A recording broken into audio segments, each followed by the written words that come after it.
परराष्ट्र मन्त्री शिशिर खनालले नेपाली चियाको भारत निर्यातमा देखिएको विद्यमान अवरोध र जटिलता समाधानका लागि भारतीय पक्षसँग कूटनीतिक संवाद भइरहेको बताएका छन्।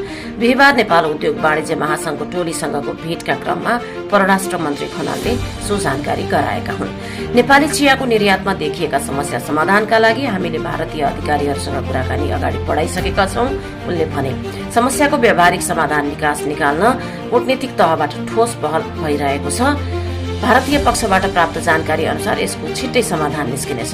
उनले चिया लगायत अन्य वस्तुको निर्यातमा समेत आउने यस्ता समस्याको दीर्घकालीन समाधानका लागि समेत भारतीय पक्षसँग संवाद भइरहेको जानकारी दिए।